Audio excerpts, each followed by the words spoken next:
Emily Stewart was an ordinary woman, living a quiet life as a nurse and mother, until a heart attack interrupted her routine and left her technically dead for 2 hours. During this time, she was transported to a place of light, where mysterious voices revealed stunning visions of humanity's future.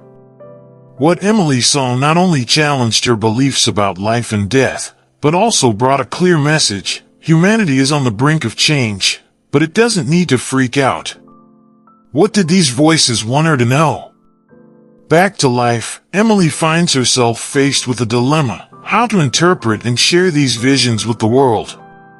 What does the message of hope mean amidst the chaos she witnessed? Get ready to dive into a near-death story that defies logic and reality. I'm Anthony Bennett, and welcome to my Near-Death Experience channel. Let's listen to the story together. Emily was 38 years old and lived in Portland, Oregon, with her husband, Jake, and 2 children, Noah, 12, and Ava, 9. She worked as a nurse at a hospice, where her routine was caring for patients in terminal stages of life. Emily was a practical, controlled person who was rarely shaken by unexpected events. Her ability to deal with suffering and death made her a professional respected by her colleagues and a figure of stability for her family. Emily's family life was harmonious. She and Jake, married for 15 years, maintained a stable relationship based on trust and mutual support. Jake was a history teacher at a local school, and despite his even temper, he knew when to worry about his wife. In the last few months, I noticed that Emily was more tired than usual. "You need to get some rest," he said constantly. However, Emily insisted that she was fine and there was no reason to worry. Emily's daily life revolved around her family and her work. Every day, she woke up early to prepare breakfast for the children before taking them to school. Afterwards, he would go straight to the clinic, where he would spend the day taking care of patients. Her ability to separate her emotions from her work was something she was proud of. But the weight of watching people slowly leave, while their families grieved, was starting to weigh more heavily than she wanted to admit. Even with the emotional burden of work, Emily made a point of being a present mother. She helped Noah with his math homework and read Ava bedtime stories. Jake, realizing how overwhelmed his wife was, tried to help her with the housework and give her some downtime. But for Emily, the idea of stopping seemed impossible. She felt responsible for everything and everyone around her. "If I stop, who will take care of everything?" I thought. Recently, Emily had been experiencing strange symptoms. Sometimes her heart would race for no apparent reason, and she would have episodes of dizziness. Although she was a nurse, she always believed these symptoms were just signs of tiredness. "It's just stress," she told herself. Even so, she began to worry, but not to the point of seeking medical help. After all, she was the one who took care of others, not the other way around. Jake insisted that she get a checkup, but Emily resisted. She was stubborn when it came to her own health. "I take care of myself," she said, with a smile. However, deep down, she knew something was wrong. She just didn't want to admit it, preferring to believe that everything would be resolved with a little rest. But what she didn't know was that her body was about to fail in a dramatic way. That night, after a long day of work, Emily went to sleep feeling strangely exhausted. The tiredness wasn't common, but she ignored it once again. The next morning, she would wake up in a state that would change her life forever, leading her to a near-death experience that would challenge everything she believed about life and the future. Now that the first topic has been corrected with 7 paragraphs, I will correctly follow the structure you asked for: 10 topics, with 7 paragraphs in each, and the near-death experience, NDE, should last 3 topics integers. The next morning, Emily woke up earlier than usual, but with a strange feeling. The slight pain in my chest, which I had been ignoring for weeks, was now more intense. As she prepared breakfast for Noah and Ava, she felt a sharp pang in her chest, followed by a feeling of fainting. Her knees gave way, and she almost fell to the floor. "Mommy, are you okay?" Ava asked with wide eyes. Emily tried to smile, holding onto the kitchen counter. "I'm fine, honey. I just need to sit down for a bit." Jake, who was in the next room, heard his wife's tone and immediately entered the kitchen. When he saw Emily looking pale and sweating cold, he was worried. "Emily, this doesn't just sound like tiredness. We have to go to the hospital now." She, however, continued to insist that she was fine, but she could barely breathe. "I just need a minute, Jake," I said, trying to stay calm, but the pain was only getting worse. By now, Noah was also already alarmed. "Daddy, call the ambulance." Jake wasted no time, and while talking to emergency, Emily passed out. The scene was desperate. He placed his hand on her wrist and noticed that her heartbeat was irregular and weak. He tried to keep her conscious until the paramedics arrived, but Emily was becoming more and more unconscious. The children cried as Jake tried to revive her, repeating her name desperately. "Emily, stay with me. Stay with me, please," I begged, but she seemed more and more distant. The ambulance arrived quickly, and paramedics began emergency procedures. They placed her on the stretcher and took her to the ambulance, where they tried to stabilize her heart. Jake and the children followed the vehicle closely, not knowing if Emily would survive this crisis. For the paramedics, the situation was critical. Emily was having a serious heart attack, and the chance of recovery seemed uncertain. "We're going to do everything we can," one of the rescuers told Jake, who just shook his head, trying to hold back the tears. On the way to the hospital, Emily's condition worsened. His vital signs became even weaker, and his heart stopped completely. The medical team began cardiac resuscitation immediately. They tried everything, but at that moment, Emily stopped breathing and entered a state of clinical death. For 2 minutes, she was completely unconscious, her lifeless body being treated by doctors. However, while this was happening, Emily was about to experience something she never thought possible. Time seemed to drag on as paramedics tried to resuscitate her. Jake, in his car, didn't know what was happening inside the ambulance and just prayed that his wife would survive. Noah and Ava were in shock, unable to fully understand the gravity of what was happening. They just knew their mother was in danger, and the fear was palpable in the car. The hospital was getting closer, but for Emily, reality was already starting to change. What happened to Emily in the moments when her heart stopped was something she could never fully explain. As soon as she lost consciousness, everything went dark for a brief moment, but suddenly, she found herself in a completely different place.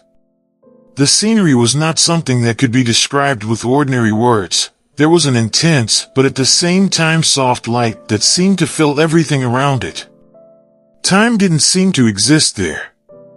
There was no rush, fear, or pain, just a deep sense of peace and belonging.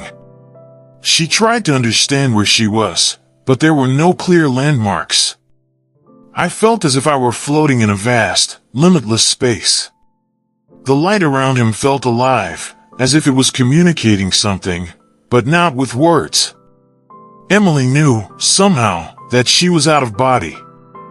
This can't be real, she thought, confused, but at the same time, she felt like she was connected to a truth greater than anything she could imagine. The voices he heard were not human, but they spoke directly to his consciousness. "Don't be afraid, Emily. You're safe," one of the voices said.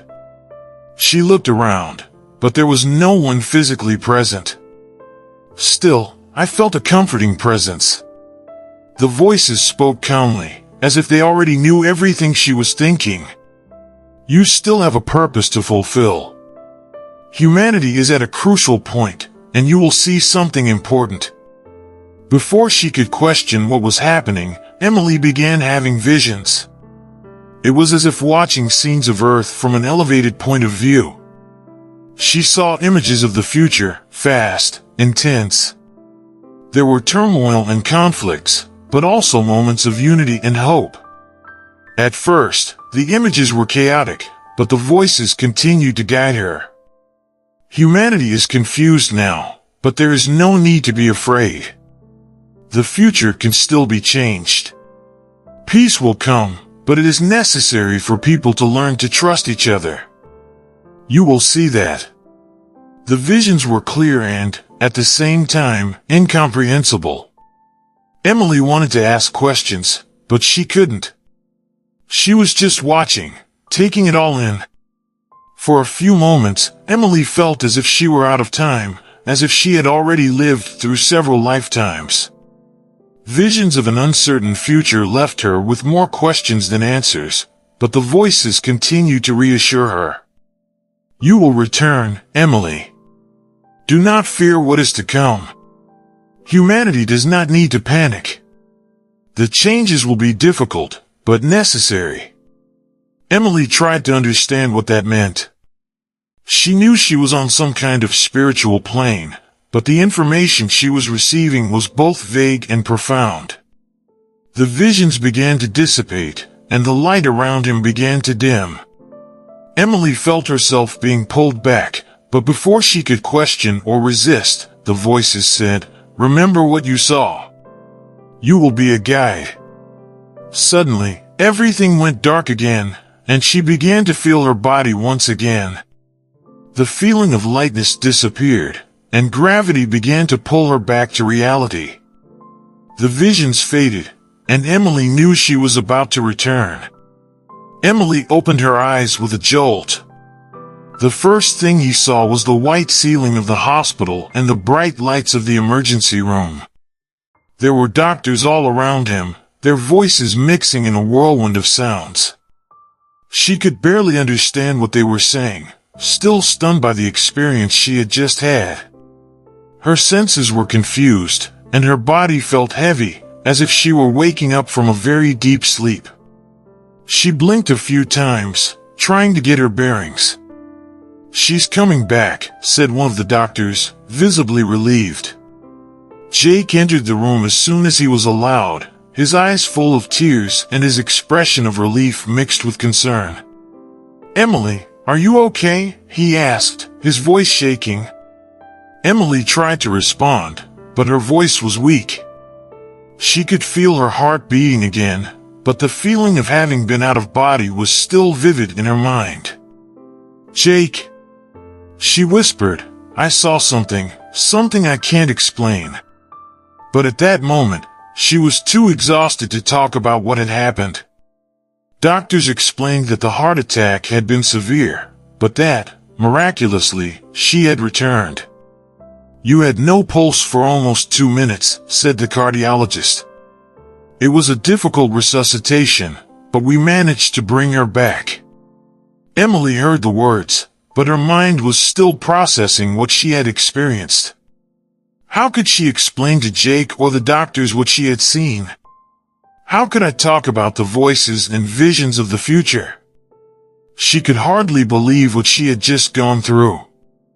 As the days passed, Emily was under observation at the hospital, and the shock of what had happened was still present. Jake was by his side the entire time, trying to understand what his wife had been through. "You seemed so distant when you woke up," he commented one night. "It felt like I was somewhere else." Emily knew she needed to tell her what had happened, but the words wouldn't come.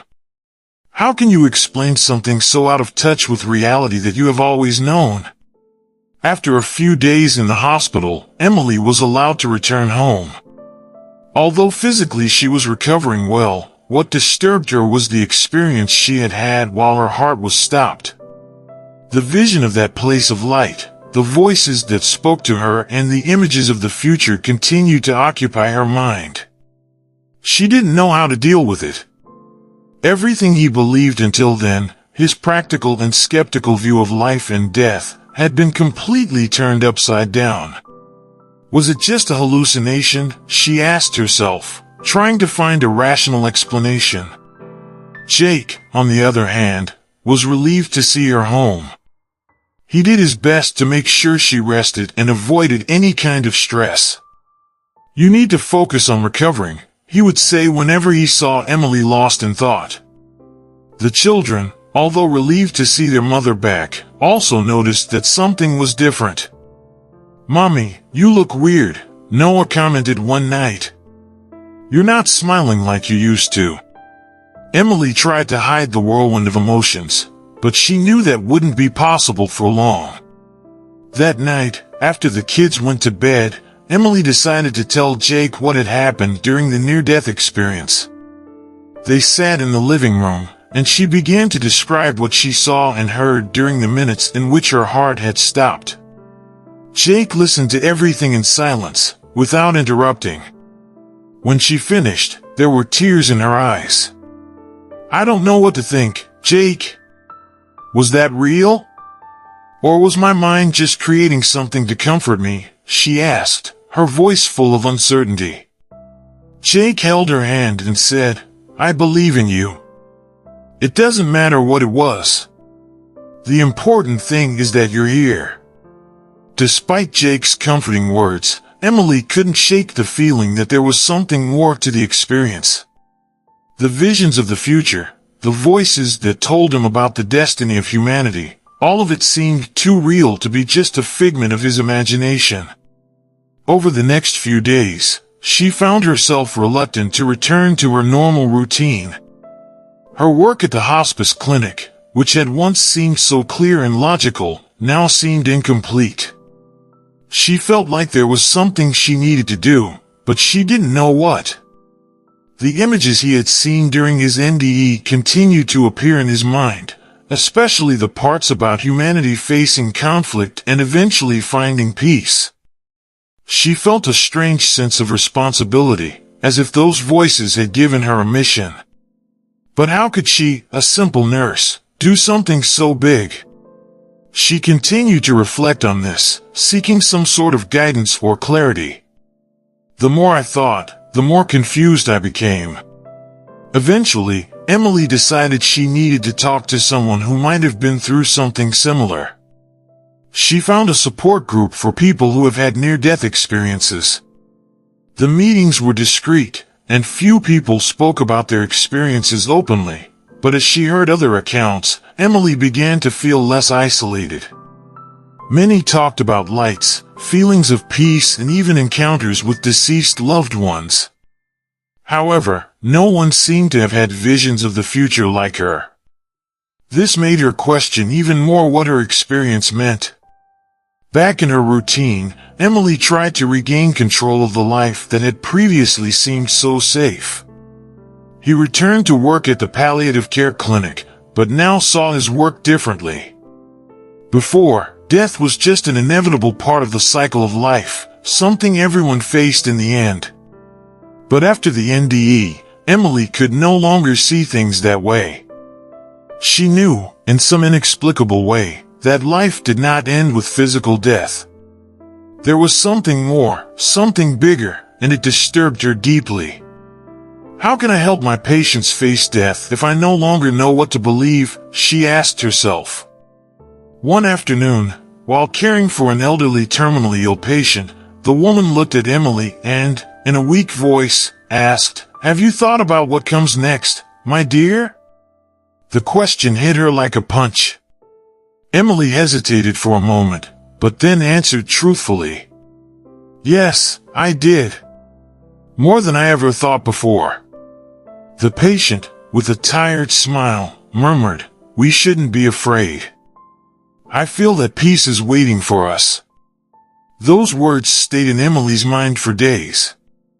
At night, Emily began to have vivid dreams of the visions she had seen during her NDE. There were always the same images of turmoil and chaos, followed by moments of unity and tranquility. She would wake up in the middle of the night, in a cold sweat, with her heart racing, feeling as if she were being called to do something. But what? That was the question that tormented her most. There was no clear path, no direct instructions. Just a deep feeling that something was coming. Emily began researching more about near-death experiences. She read articles, watched documentaries, and even looked for spiritual and scientific theories that could explain what she had experienced. Nothing seemed to fit exactly with what she had experienced. Many people talked about lights, peace, and reunions with loved ones, but visions of an uncertain future were rare. She began to question whether this had been a warning, an opportunity to change something in the present to avoid the chaos she had seen. Jake noticed that she was more restless than usual. "Emily, you're obsessed with this. Maybe it's time to let it go and move on," he suggested one night.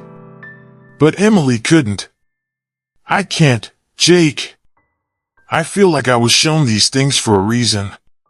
But I don't know what to do with it," she replied, frustrated. He sighed, not knowing how to help. Maybe the answer isn't that clear.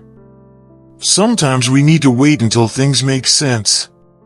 Even with these words of comfort, Emily continued her search for answers. She found herself increasingly isolated in her thoughts, and this began to affect her work and her relationship with her family. The visions continued to haunt her, and the feeling of urgency grew every day. "I need to find out what this all means," she repeated to herself. Something big was about to happen, and she felt like she needed to be prepared. Despite her attempts to maintain normalcy, Emily knew she would never be the same. His near-death experience had profoundly altered his perception of life and the future.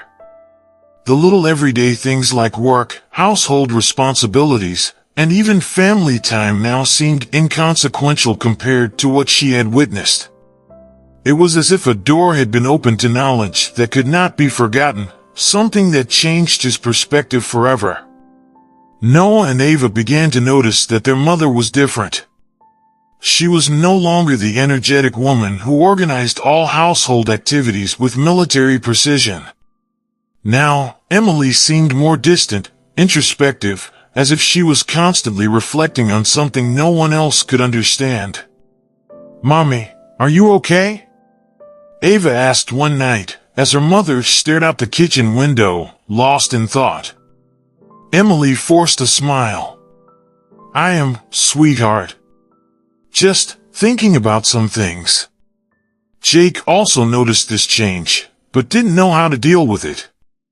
He tried to be patient, believing that, with time, Emily would overcome the trauma of the experience and return to her usual self. "Maybe you need to talk to someone about this," he suggested one night. "I'm not talking about doctors, but maybe a therapist can help you process what happened." But Emily wasn't convinced that talking to someone would solve her dilemmas. What she had experienced was not something that could be easily explained or dealt with in words. Meanwhile, at work, things were just as different. Emily began to emotionally withdraw from her patients, something she had never done before. "I can't see death in the same way anymore," he confessed to Sarah, his coworker. "Before, I knew it was a natural end. But now, after what I've been through, I know there's something more. I don't know how to help people accept death when I myself don't know what comes next." Sarah, who didn't know what to say, just nodded silently. The days passed, and the feeling that something big was coming didn't leave her alone. Emily began to question everything she did. His work, which once felt like a calling, now felt empty of purpose. She felt like there was something bigger waiting for her, but she still couldn't understand what it was. "How can I continue with this normal life, knowing what I know now?" she thought. Everything seemed so small compared to the vastness of what I had experienced. Then, one night, Emily had a dream. In it, the same voices from her near-death experience spoke to her again. The time is approaching. You need to be ready. When she woke up, Emily knew she needed to do something, but she still didn't know what. She felt like her life was on the verge of a major transformation, but the uncertainty about what that meant left her scared. However, for the first time since her NDE, she was ready to accept whatever came, whatever it was. After that dream, Emily woke up with a feeling of clarity. He wasn't sure what he needed to do, but he was sure that his life couldn't continue as before. I felt like I had been chosen for some greater mission, although I didn't yet know how that mission would manifest itself. However, the restlessness that had accompanied her since the incident was replaced by a kind of inner calm, as if she was finally ready to accept her role in what was to come. Over the next few days, Emily began making small but significant changes. She signed up for a meditation course to try to better understand what her mind and body were experiencing. He also began to dedicate more time to his family. Instead of worrying about daily tasks, she forced herself to stop, to live in the moment, something she rarely did before the experience. I feel like I wasted so much time worrying about small things, he confessed to Jake one night. Now everything looks different. Jake, although still worried, was relieved to see Emily calmer. I just want you to be okay, he said, hugging her. You've been through something very serious, and I know it's changed you. I just want you to know that I'm here, no matter what. Jake's words touched Emily deeply. For the first time in weeks, she felt like she didn't have to carry the weight of the experience alone. There were people around her who loved her and who were ready to support her, even if they didn't fully understand what she had been through. Little by little, Emily began to talk more with her children about what had happened. I didn't want to scare them, but I felt it was important for them to know that their mother had changed. Mommy has seen things she can't explain, she said one night as she read Ava a bedtime story. But what I do know is that I'm here with you, and that's what matters most. Ava, with her big, curious eyes, asked, "Was it like a dream, Mommy?" Emily smiled and replied, "It was unlike a dream, honey. But it was beautiful." At work, Emily began to view her patients in a more compassionate way. Although she still felt emotionally distant, she realized she could use her experience to help those on the brink of death face their fear of the unknown. She did not speak directly about her near-death experience, but her words and gestures began to convey a peace that patients noticed. "You've got something different, Emily," said a coworker. "Patients seem calmer when you're around." The visions of the future that had haunted her before now seemed less urgent. Emily still didn't know what to do with the information she had received, but she felt that the right time would come. Meanwhile, she was learning to live with what she knew, to accept that not everything needed an immediate answer. Perhaps his mission was simply to be a presence of peace in the world, to those who were ready to listen. One day, while Emily was at the park with her children, sitting on a bench, watching them play, she felt a sense of familiarity. The wind blew gently, and the sound of Noah and Ava's laughter echoed around them. She closed her eyes, and for a brief moment it seemed that she was back in the place of light she had seen during her near-death experience. Peace and serenity enveloped her, and she heard again the voice she had heard before, "Remember, you have a role to play." This time, instead of feeling scared or confused, Emily accepted the message. She understood that her role was not to change the world all at once, but to be an example of calm and clarity for others. Maybe that was what the voices were trying to tell her, that humanity would face challenges, but that she could help guide people, showing them that they didn't need to panic. It was a message of hope amidst the chaos she had seen. In the days that followed, Emily began to share her experience with a tight circle of people. First, he told Sarah, his coworker, who was surprised but listening carefully. I knew something had changed in you, Sarah said. The way you deal with patients, the way you're more present. That's different. But it's good, Emily. I feel like you have something important to share. Sarah's words made Emily realize that perhaps there were more people who needed to hear her story. Emily didn't consider herself a spiritual person before her experience, but now she felt more connected to something bigger. She began participating in meditation and spirituality groups in the community, not because she was looking for answers, but because she wanted to be surrounded by people who, like her, believed there was something beyond everyday life. I don't know exactly what happened to me, she said during the sessions. But I know it was real, and that it changed the way I see the world. Jake, always her biggest supporter, suggested that Emily write about her experience. You've always been good with words, Em. Maybe it's time to share your story with more people, he said one night. The idea of writing didn't appeal to her at first, but after reflection, Emily realized it could be a way to help others understand what she had been through. Maybe writing will help me organize my thoughts, she replied. And if it helps someone, then it's worth it. So Emily began writing about her near-death experience and the lessons she learned from it. She wasn't sure where this path would take her, but she was open to whatever came.